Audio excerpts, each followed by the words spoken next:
ہمارے امام احمد رضا فاضل بریلوی امام اہل سنت نے لکھا ہے کہ اگر دونوں جہان بھی جل جائیں اور جو کچھ مرضی ہو جائے، حضور کی عزت کا مسئلہ اس سے بڑا ہے۔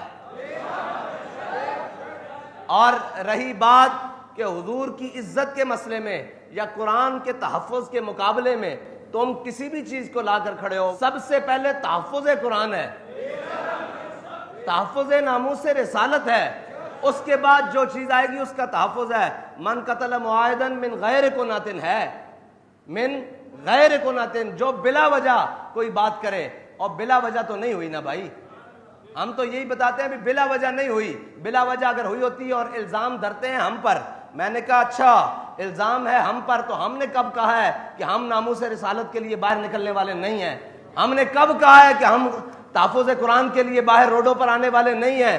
اگر رہی بات تم کہتے ہو کہ ان کے چرچوں کی چند دیواروں کو آگ لگی ہے اور تحریک لبیک والوں نے لگائی ہے، تو تحریک لبیک کراچی سے لے کر پشاور تک، خیبر تک اور گوادر سے لے کر ہر جگہ موجود ہے، پھر یہاں کے باقی چرچ کیوں سلامت ہیں اگر تحریک لبیک والوں نے لگائی ہے؟ اور رہی بات یہ ہمارا وہ اس وقت بھی جب آخری دھرنے میں بابا جی کے ساتھ ہم گئے تھے، تو اس وقت بھی انہوں نے الزام لگایا کہ یہ امبیسی کو جلانا چاہتے ہیں، یہ جناب اس کو فرانس کی امبیسی کو آگ لگانا چاہتے ہیں۔ بابا جی نے اس میں بھی بربلا کہا تھا کہ ہمارا یہ مقصد نہیں ہے کہ ہم ان کی امبیسیوں کو جلانا چاہیں، ہمارا یہ مقصد ہے کہ جو اس پاکستان کے تخت پہ اوپر بیٹھا ہوا ہے وہ کھڑا ہو کر کہے کہ من سب نبی جن۔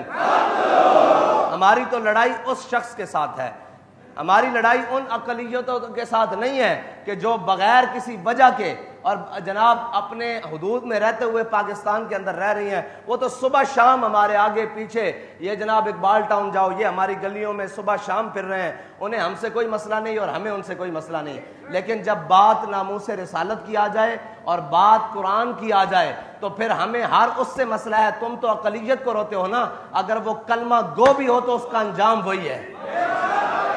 ہم نے کوئی اپنے ہاں معیار وہ نہیں رکھا ہوا کہ جناب یہ بڑا کلمہ گو ہے، یہ بڑی نمازیں پڑھتا ہے اور اس نے بڑے حج کیے ہیں۔ بھائی اس کا سارے حق سلب ہو جاتے ہیں جب وہ کسی مقدسات اسلام کے بارے میں اپنی زبان کھولتا ہے یا اپنے کسی عمل سے اسلام کی توہین کرتا ہے۔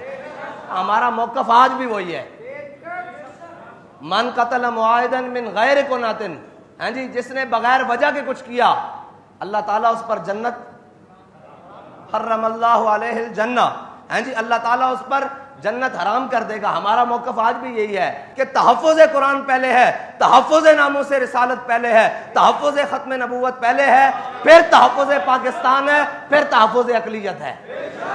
یہ ہمارا بنیادی اصولی موقف ہے۔ اگر کوئی نہیں سمجھتا تو آج کان کھول کے سن لے کہ سب سے پہلے تحفظ ناموس رسالت ہے۔ ہمارا امام تو کہتا ہے کروں تیرے نام پہ جان فدا، نہ بس ایک جان دو جہاں فدا۔ تم ناموس رسالت کے مقابلے میں کسی کے تحفظ کی بات کرتے ہو تو ہمارا امام کہتا ہے کروں تیرے نام پہ جان فدا، نہ بس ایک جان دو جہاں فدا۔ کہا ایک طرف دونوں جہان کھڑے ہو یا رسول اللہ، ایک طرف آپ کا نام نامی ہو، ہم دونوں جہان آپ کے نام پر وارنے کے لیے تیار ہیں۔ یہ صرف یہ بات نہیں ہے، صرف پاکستان کا نہیں، پورے عالم کا اگر امن قائم ہو سکتا ہے تو وہ ایک ہی بات سے قائم ہو سکتا ہے کہ ساری دنیا ہمارے آقا مولا صلی اللہ تعالیٰ علیہ وسلم کی عزت کرنا سیکھے۔ بس اگر کوئی چاہتا ہے امن قائم ہو، میں نے کہا امن ایک ہی صورت میں قائم ہو سکتا ہے کہ کیوں بھونکتے ہیں وہ، ان کی جرت کیسے ہے کہ وہ ہمارے قرآن کے بارے میں بات کریں، وہ ہمارے اسلام کے بارے میں بات کریں۔ آج تک تم نے کسی ایک گستاخ کو قرار واقعی سزا دی ہوتی تو کسی کی جرت نہ ہوتی کہ یہ گستاخی کرتا، لیکن مسئلہ یہ ہے کہ تم خود بھی ان کے ساتھ کھڑے ہو جاتے ہو ناموس رسالت کے مقابلے میں، کیونکہ مسلمان کی ایک ہی ریڈ لائن ہے، وہ ہے 295 سی۔ جب بات اس پر آ جائے پھر تو یہ کیا ہے، دونوں جہانوں کو بھی آگ لگ جائے ہم اس کی پرواہ نہیں کرتے، اس لیے کہ وہ ہمارے امام نے کہا ہے کروں تیرے نام پہ جان فدا، نہ بس ایک جان دو جہاں فدا، اور دو جہاں سے بھی کہا حضور آپ کے نام کے مقابلے میں یہ دونوں جہان بھی ہوں تو ہمیں اس سے پرواہ نہیں ہے، اور دو جہاں سے بھی نہیں جی بھرا، کروں کیا کروڑوں جہاں نہیں۔ یہ ہے ہمارا عقیدہ اور یہ ہماری بات۔ وہ سن رہا تھا میں انٹرویو، اس نے کہا کہ ہم جب سے پاکستان بنا ہے یا جب سے یہاں آ کر آباد ہوئے ہیں آج تک ہمیں کبھی مسئلہ نہیں بنا، تو اس کا مطلب ہے مسئلہ تو ان کو کبھی نہیں ہوا اس مسلمانوں سے. اگر مسئلہ ہوتا تو وہ یہ شکایت کرتے کہ جی یہ میں ہمیں تو آئے روز تنگ کرتے ہیں, آج ان کو بہانہ مل گیا. اس نے کہا نہیں, جب سے ہم بس رہے ہیں ہمارے ہاں کوئی مسائل نہیں ہیں, ان کی خوشیوں میں ہم جاتے ہیں اور وہ ہماری خوشیوں میں شریک ہوتے ہیں, اٹھتے ہیں بیٹھتے ہیں, ہمارے ہاں کبھی مسئلہ نہیں ہوا. آج یہ واقعہ ہوا ہے تو اپنے بھی بیگانے ہو گئے ہیں. یہ مسلمان کا بنیادی دین کا فرض ہے کہ جب اس کے نبی کی عزت کی باری آ جائے تو تم یہ بات کرتے ہو کہ جناب اقلیتیں, یہاں تو چھوٹے بھائی نے بڑے بھائی سے کہا یہ دیکھو میری ماں جایا, ہاں جی حضور نے فرمایا جا کر فلاں یہودی کو قتل کر کے آؤ.